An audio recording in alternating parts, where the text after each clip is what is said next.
ఇంతకాలం తమకు తిరుగే లేదనుకున్నారు. మెజార్టీ స్థానాల్లో విజయం సాధించే రాష్ట్రంలో అధికారంలోకి వస్తామనుకున్నారు. తీరా ఎన్నికల్లో ఎవరూ ఊహించని విధంగా ఓటర్లు విలక్షణ తీర్పు ఇవ్వడంతో 10 అసెంబ్లీ స్థానాల్లో కేవలం 2 సీట్లకే పరిమితమైన గులాబీ పార్టీ పార్లమెంట్ ఎన్నికలపై గురిపెట్టిందా? ఓ పక్క అసెంబ్లీ ఎన్నికల ఫలితాలపై పోస్ట్ మార్టంతో పాటు పార్లమెంట్ ఎన్నికల్లో గెలుపొందడమే లక్ష్యంగా గేమ్ ప్లాన్ సిద్ధం చేస్తోందా? దీంతో పోటీకి సిద్ధమంటూ టికెట్ కోసం పార్టీ నేతలు క్యూ కడుతున్నారా? ఆ ఎంపీ టికెట్ రేసులో ఉన్న ఆ నలుగురు ఎవరు? ఇంతకీ ఎక్కడా సీటు? Watch this. అసెంబ్లీ ఎన్నికల్లో పరాభవం మూటగట్టుకున్న బీఆర్ఎస్ పార్టీ పార్లమెంటు ఎన్నికలపై దృష్టి సారించినట్లు తెలుస్తోంది. మొన్నటి ఎన్నికల ఓటమికి పార్లమెంటు ఎన్నికల్లో గెలుపే సమాధానం కావాలని వ్యూహం రచిస్తున్నట్లు ప్రచారం జరుగుతోంది. అత్యధిక లోక్సభ సీట్ల గెలుపుపై గురిపెట్టిన గులాబీ పార్టీ గేమ్ ప్లాన్ సిద్ధం చేస్తున్నట్లు టాక్. రాష్ట్రంలోని 17 ఎంపీ స్థానాల్లో 16 స్థానాలను గెలుచుకునేందుకు వ్యూహం రచిస్తోంది. దీంతో పార్టీలో ఎంపీ టికెట్లు ఆశిస్తున్న వారి సంఖ్య అంతకంతకు పెరుగుతున్నట్లు కనిపిస్తోంది. ఒక్క సీటు కోసం నలుగురు క్యూ కడుతున్నట్లు కనబడుతోంది. అలాంటి ఓ స్థానమే ఆదిలాబాద్ జిల్లా కాగా, దశాబ్ద కాలం కంచుకోటగా ఉన్న ఆదిలాబాద్లో మళ్లీ పార్టీకి పూర్వ వైభవం తీసుకొచ్చేందుకు నేతలు సిద్ధమవుతున్నారు.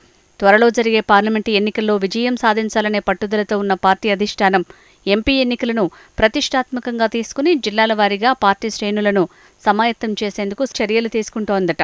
ఇందులో భాగంగా తెలంగాణ భవన్లో జనవరి 3వ తేదీ నుంచి ఆదిలాబాద్ క్యాడర్ సమావేశంతోనే గులాబీ పార్టీ శ్రీకారం చుట్టనుందని టాక్. 2004లో గులాబీ పార్టీ ఇక్కడ ఎంపీ సీటు గెలిచి సత్తా చాటింది. అనంతరం తెలంగాణ రాష్ట్ర ఆవిర్భావం తర్వాత 2014లో జరిగిన పార్లమెంటు ఎన్నికల్లో టీఆర్ఎస్ నుంచి పోటీ చేసిన బోధ్ మాజీ ఎమ్మెల్యే, మాజీ మంత్రి గెడం నగేష్ ఎంపీగా విజయం సాధించారు. అనంతరం 2019 పార్లమెంటు ఎన్నికల్లో గులాబీ పార్టీ నుంచి పోటీ చేసిన నగేష్ బీజేపీ అభ్యర్థి సోయం బాపురావు చేతిలో ఓటమి చెందారు. ప్రస్తుతం పార్లమెంటు ఎన్నికలు సమీపిస్తుండటంతో మళ్లీ పార్లమెంట్ స్థానాన్ని కైవసం చేసుకుని తమ సత్తా చాటాలని పార్టీ భావిస్తోంది. గులాబీ పార్టీ నుంచి ఆదిలాబాద్ పార్లమెంటు టికెట్ను నలుగురు ఆశిస్తున్నట్లు టాక్.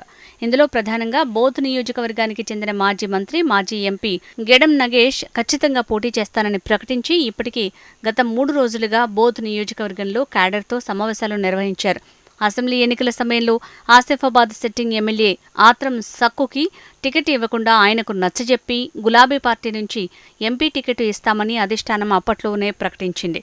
అదేవిధంగా ఆదిలాబాద్ జిల్లా పరిషత్ చైర్మన్ రాథోడ్ జనార్దన్ సైతం పోటీకి సిద్ధంగా ఉన్నట్లు ప్రకటిస్తుండగా, బీఆర్ఎస్ వర్కింగ్ ప్రెసిడెంట్ కేటీఆర్కు సన్నిహితుడు, ఖానాపూర్ నుంచి ఎమ్మెల్యేగా పోటీ చేసి ఓటమి చెందిన ప్రవాస భారతీయుడు బూకియా జాన్సన్ నాయక్ కూడా పోటీకి సిద్ధంగా ఉన్నట్లు ప్రచారం సాగుతోంది. ఇప్పటికే పార్టీ టికెట్ కోసం నలుగురు పోటీ పడుతుండగా, తెరచాటున మరో 2 నేతలు ప్రయత్నాలు సాగిస్తున్నట్లు ప్రచారం సాగుతోంది. ఇలా ఆదిలాబాద్ ఎంపీ సీటుకు గులాబీ పార్టీలో ఆశావహుల సంఖ్య పెరిగిపోవడంతో అక్కడి రాజకీయాలు రసవత్తరంగా మారుతున్నాయి. ఆదిలాబాద్ ఉమ్మడి జిల్లా పరిధిలో మొత్తం 10 అసెంబ్లీ స్థానాలు ఉండగా, ఆదిలాబాద్ పార్లమెంటు పరిధిలో 7 అసెంబ్లీ స్థానాలు వస్తాయి.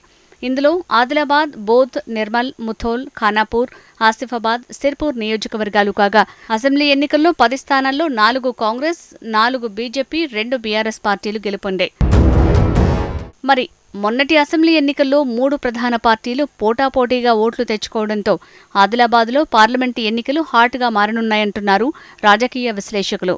అదే స్థాయిలో సీటు కోసం పోటీ కూడా పెరిగింది. మరి ఎన్నికల్లో ఎవరు పోటీ చేస్తారో చూడాలి.